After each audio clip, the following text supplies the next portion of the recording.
une petite vidéo pour vous présenter comment faire un modèle dans Infor CPQ, qui est le configurateur d'Infor, qui s'appelle Configure Price Code. Pour cela, nous allons utiliser l'application Design Studio qui sera de la façon suivante.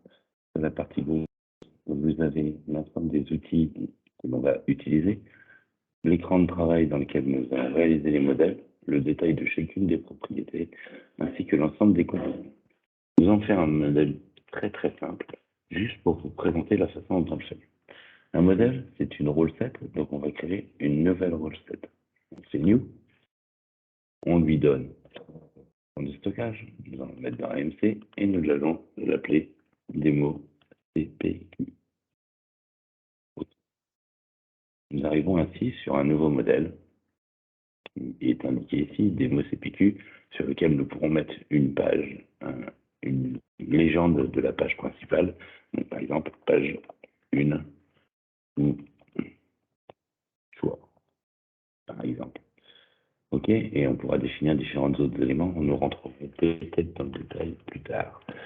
Ensuite, nous allons créer quelques variantes. Nous allons créer par exemple une variante que nous allons appeler une variante de coloris, d'accord, où en fait nous allons ajouter des choix autour de différentes couleurs proposées dans le système. Donc ici, nous allons dire quel est le type de variable. Est-ce que ce sont des variables de type numérique, de type texte, ou alors de type collection, un ensemble de données, ou alors des variables logiques 0 ou 1, qu'on appelle booléenne.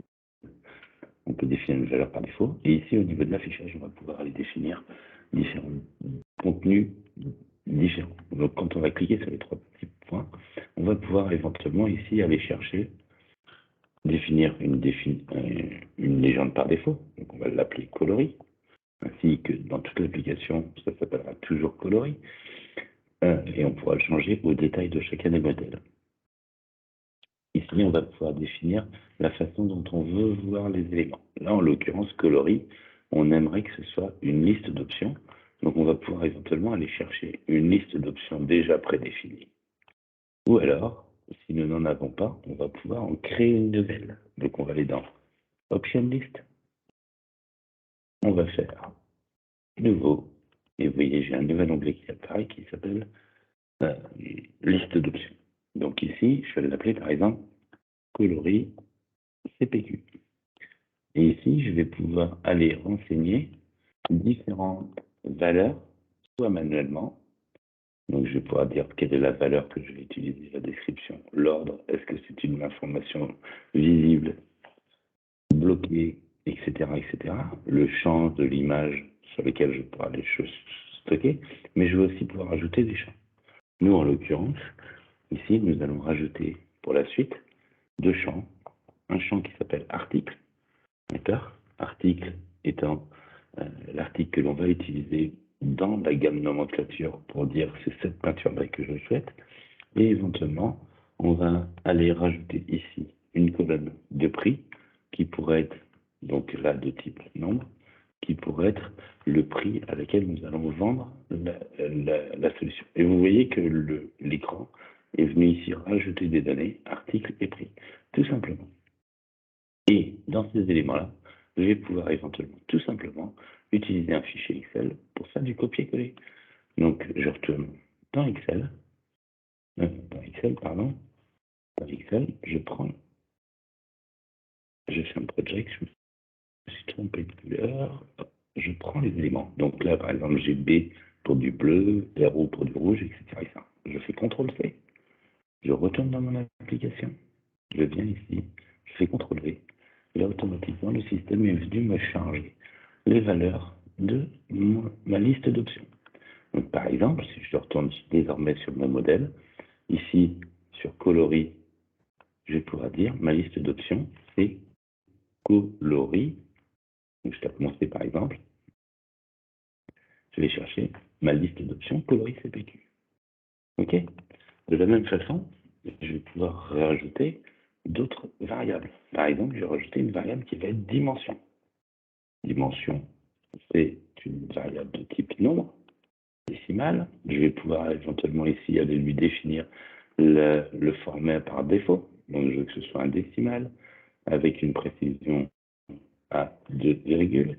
Ici, je vais lui mettre une légende par défaut qui va être dimension.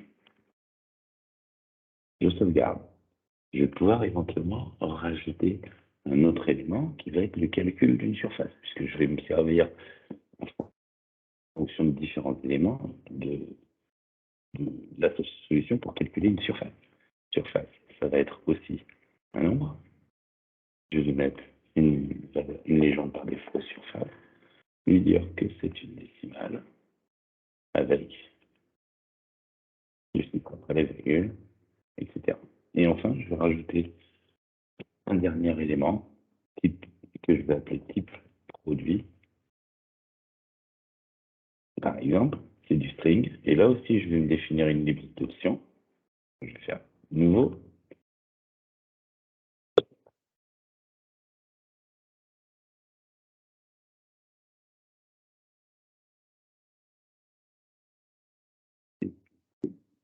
Et là aussi, je ne vais pas m'embêter. Je vais faire un import-export Excel. Là, je ne vais pas rajouter de colonne. Je vais prendre tout simplement deux éléments. Pardon, hop. Deux éléments qui sont, je vais avoir le choix entre des carrés et des ronds. Mais ici, je viens venir rajouter un élément qui est un lien pour aller chercher des images que j'ai déjà préparamétrées dans mon logiciel. D'accord? Je retourne sur ma configuration. Donc ici, mon type produit, je lui dis que c'est une liste d'options de type prod CPQ, type prod CPQ. J'ai défini les variables que je vais utiliser dans mon application. J'ai défini aussi les listes d'options associées. Maintenant, je suis dans mon écran et je vais créer mon modèle de configuration. J'ai défini les questions que je vais poser et je vais définir les différents éléments associés. Pour ceci, j'ai tout un tas d'outils qui vont me permettre de créer un modèle. Par exemple, je vais créer un premier écran. Dans ce premier écran, je vais faire un glisser et déposer dans mon système. Dans ce premier écran, je vais poser une question concernant les choix. Voilà. Choix, forme. Par exemple, ici, alors qu'est-ce que je vais avoir comme élément? Ici, je vais pouvoir définir un titre à ma page, choix de la forme. Je vais pouvoir éventuellement ajouter une description. Je vais pouvoir dire est-ce que je veux voir le titre. Donc je vais mettre à oui. Est-ce que je veux voir les lignes, etc., etc. Et une petite pause éventuellement après chacune des questions pour que le système n'avance pas automatiquement sur la page suivante. OK? Donc je fais une pause et dans cet écran-là, je vais lui dire quelles sont les questions que je veux poser et quel est le type de produit. Donc, type produit. Vous voyez, ça s'auto-remplit automatiquement. Et ici, au détail, je pourrais ici forcer une désignation. Ou alors, reprendre celle qui est indiquée par défaut dans mon type produit. Et puis, éventuellement, ici, je vais venir rajouter un coloris. Pardon, coloris. J'ai posé deux questions sur mon modèle dans cet écran-là. Maintenant, ce que je voudrais, c'est afficher dans mon écran, on va le voir dans le modèle après, je voudrais afficher l'image. Pour cela, je vais définir une variable. Je viens chercher mon modèle variable. Donc ici, je vais marquer ma variable pour la maintenance définition de l'image à afficher. Et ici, vous voyez, je peux indiquer des commentaires, différentes conditions. Cette variable pourrait être calculée que dans certaines conditions, on le reverra plus tard, et quelques commentaires. Ici, je vais aller chercher une variable par défaut qui s'appelle ImageLink. Et dans cette variable par défaut, je vais aller lui chercher une variable que je vais appeler de la façon suivante. Je vais aller chercher des double cotes. Double cote. Je vais faire plus type produit pour aller chercher l'information du type produit parce que j'ai créé des images qui sont codifiées de la façon suivante. Type produit en rond ou carré plus le coloris. Coloris et plus j'ai rajouté, c'est des images JPEG,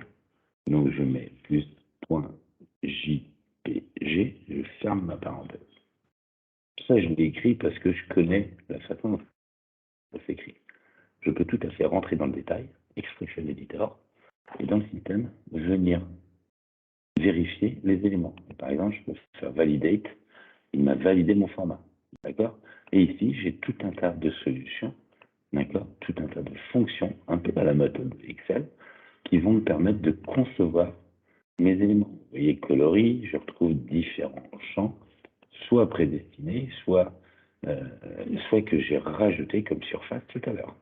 D'accord? Je peux aller chercher des variables du système, je peux aller différents éléments associés. OK? Pour rendre les éléments un peu plus lisibles, dans mon modèle, je vais décaler et je vais dire que ma définition de l'image affichée, elle dépend de mon choix de forme. Ensuite, je vais créer une autre page. Donc, je vais ajouter un écran. Cet écran, il s'est mis là, j'ai pas envie, je préfère le mettre ici et je vais le décaler vers le bas. Ou dans cet écran, je vais ajouter le choix des dimensions. Donc, je vais appeler ça tout simplement définition, dimension, et on va le faire pour rond, exprès, hein. On pourrait le faire de manière différente, c'est juste pour vous montrer une notion de condition associée. D'accord? Là aussi, dans cet écran-là, je vais aller rajouter une petite pause après, c'est juste pour faciliter la lecture des éléments. Et ici, je vais lui rajouter une condition. Je vais dire que cet écran ne s'affiche que si type produit égale un rond. Okay. Là, encore une fois, j'aurais pu directement le taper. On va l'enlever d'ailleurs, CTRL X. On va revenir ici, Expression Editor, je vais ça. Je sais validate, la fonction est bonne. Donc je me suis créé cet écran-là. Et là, bien entendu, je vais venir chercher ma variable dimension. Et comme là, je suis sur un rond, je vais dire, enseigne-moi, c'est pas de dimension que je veux comme légende par défaut, enseigne-moi le diamètre. OK? Une fois que j'ai fait ça, je peux associer derrière le calcul d'une variable qui serait la surface. La surface, donc on va marquer le calcul de surface. C'est valable uniquement si le parent est un vrai, donc ça me calculera uniquement si on est sur un type produit de type rond. Et mon calcul de surface sera le suivant, surface, je le rentre dans mon expression in editor. On sait que c'est Pierre Carré, c'est Pierre Carré la surface d'un cercle. Donc je vais faire 3.14 fois dimension 2 fois 1 plus 2 divisé par 2. Et puis on valider, ma formule est conforme. Autre petit tips qui peut être intéressant, c'est que j'ai défini pour le rond, que je vais me faire tout simplement un autre écran, donc qui va correspondre à ma dimension si j'ai un carré. Donc je vais copier la règle avec ces enfants, et je vais venir ici faire un coller. Je vais décaler mon petit pavé derrière, je vais le remettre au même niveau. Là, je vais dire que c'est plus de dimension rond, mais c'est une dimension carré. Donc ici, je vais venir écrire carré. Donc, rappel, je viens chercher les informations qui sont ici.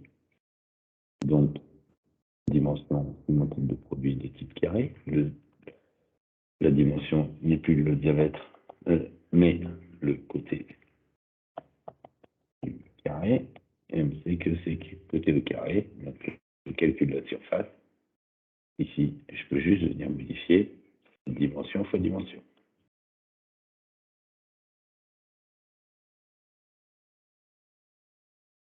Validate par acquis de conscience. OK. j'ai défini ici, dans mon modèle, je vais poser une première question. Quel est le type de produit, quel est le coloris que vous voulez utiliser? Je vais définir ici les dimensions dans le cas où j'ai un produit de type rond, et dans le cas où j'ai un produit de type carré. J'ai maintenant d'indiquer des éléments. Par exemple, je vais pouvoir aller chercher un calcul de prix. Donc, je viens rajouter ici un écran de détail. Je viens glisser un écran de détail. Hop. Et je vais dire ici, cet écran de détail, je fais ça, calcul d'un prix de vente, par exemple. Et là, je vais pouvoir me mettre différents éléments, là aussi des conditions. Je vais pouvoir dire que c'est une catégorie de type prix. Donc, je vais marquer prix de la peinture et la valeur. Je vais aller faire quelque chose qui peut être intéressant, c'est qu'on va aller regarder dans coloris. Dans coloris, ici tout à l'heure, j'avais renseigné dans mon import, si c'est du bleu, je pense à 10 € fois la surface, 20 € si c'est du rouge, 30 € si c'est du noir. Vous comprenez que ici, ces éléments, je peux complètement les paramétrer, même éventuellement aller les chercher dans une base de données. Donc, je ne suis pas obligé d'aller le mettre dans mon modèle, je peux aller le chercher dans une base de données complètement externe. D'accord? Donc, ce que je vais faire, c'est que je vais aller chercher la valeur dans mon modèle coloris CPQ, je vais aller chercher la valeur du prix. Donc, qu'est-ce que je vais faire ici? Je vais créer une formule qui va être égale à la surface, surface, que je vais multiplier par coloris, qui est la variable que j'ai calculée, point value, point prix. Petit test de conformité, c'est conforme. Ici, je viens de calculer le prix associé. Et si j'ai envie, et ça c'est un détail, vous verrez sur l'usage du CPQ, de l'afficher dans mon écran, je vais me rajouter une variable ici et je vais venir charger une variable système qui s'appelle configure price quote. Configured. Et là, je vais lui dire que la valeur de mon affichage, c'est égal à cette fonction. Donc je peux la copier.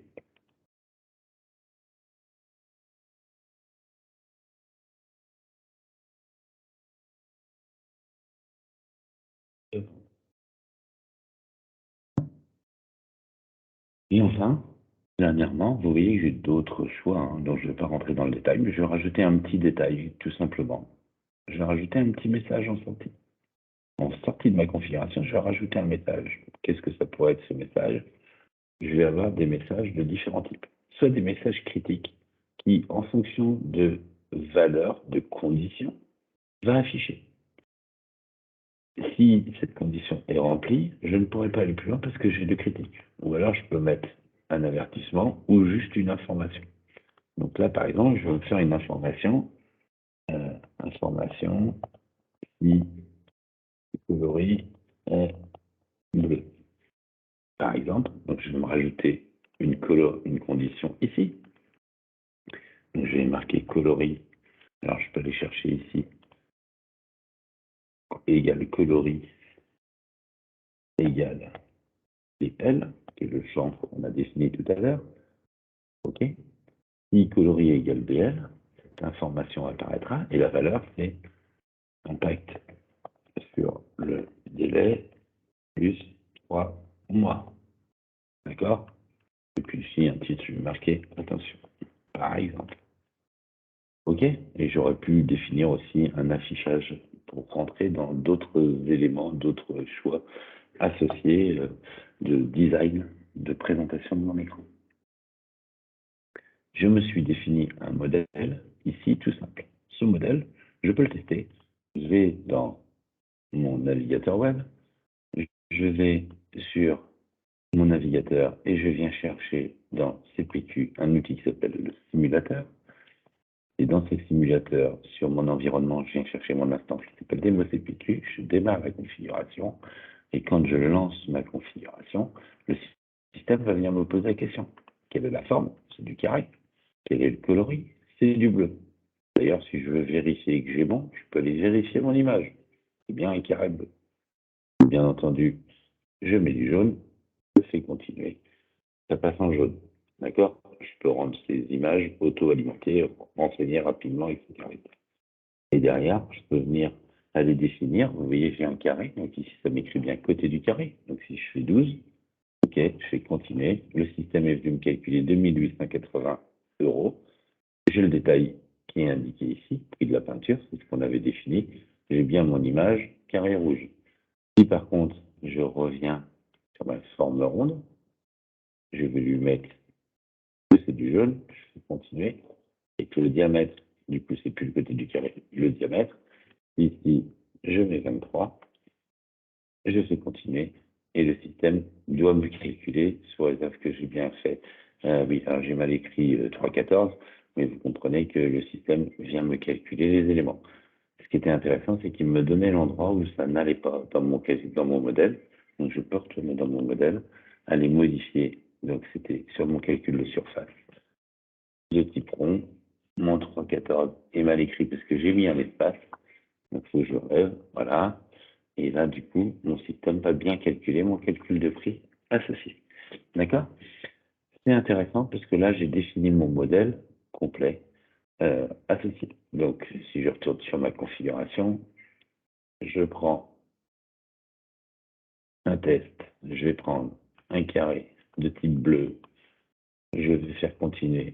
Je vais lui mettre 23. Je fais continuer. Et j'ai mon message parce que mon coloris est bleu.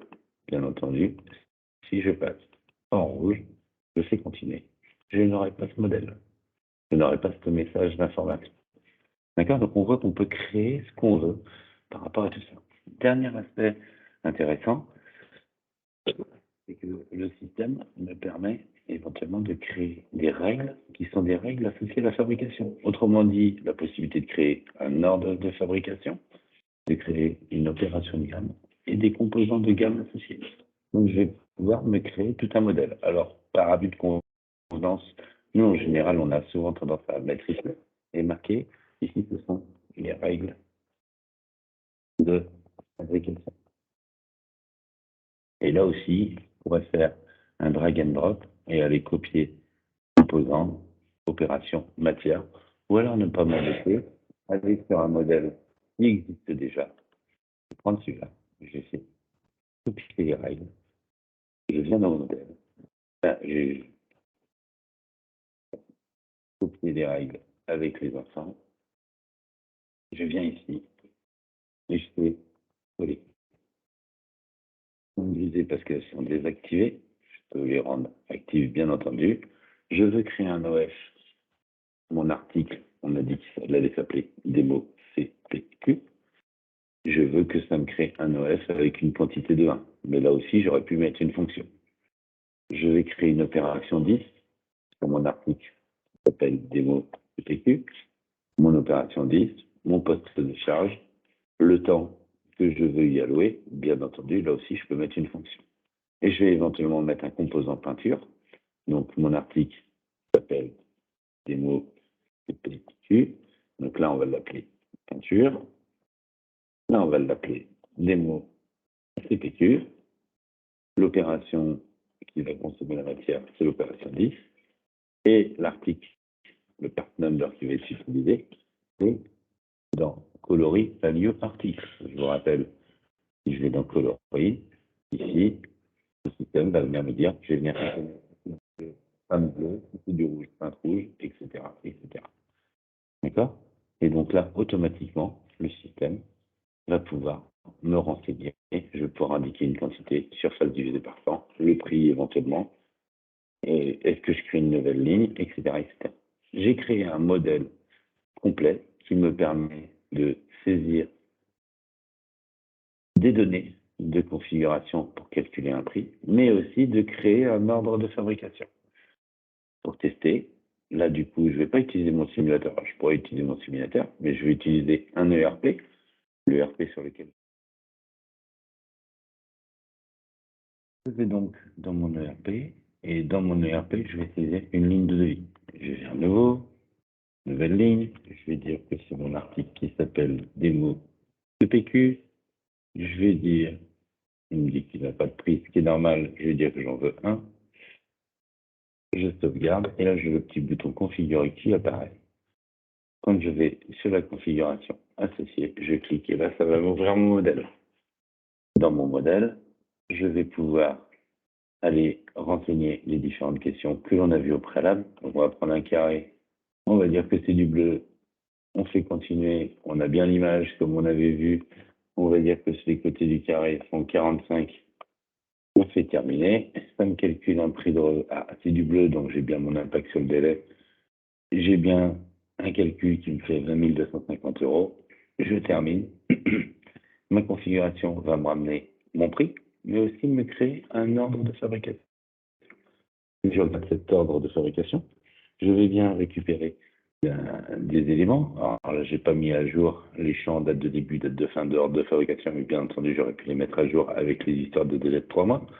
J'ai bien une opération de gamme concernant le montage, où j'avais dit que j'allais y passer 2 heures. Et j'ai bien entendu des composants. Je vous rappelle que j'avais mis du bleu et j'ai bien un composant bleu avec une quantité calculée correspondant à ce que j'avais défini dans mon modèle. Voilà. Le configurateur CPQ vous permet donc de faire des modèles plus ou moins complexes. Vous avez vu que j'ai fait un modèle très très simple qui vous permet de calculer et des données pour calculer un prix de vente, mais aussi des données pour calculer des éléments de fabrication. Vous pouvez avoir des modèles qui sont bien entendu beaucoup plus compliqués comme celui-ci. Vous avez des tas d'appels différents qui vous permettent d'aller faire de la fusion de documents, d'aller chercher des éléments et éventuellement d'aller chercher des modèles externes. C'est-à-dire que vous pouvez aller chercher des informations, aller créer des sous-ensembles de modèles, etc., aller chercher des web services ou autres qui vont vous permettre derrière de calculer aussi bien des prix que des données techniques. Voilà, j'espère que cette vidéo vous a convaincu. Je reste à votre disposition pour tout complément d'information. L'équipe G4 et moi s'associe pour vous souhaiter une bonne journée. Au revoir.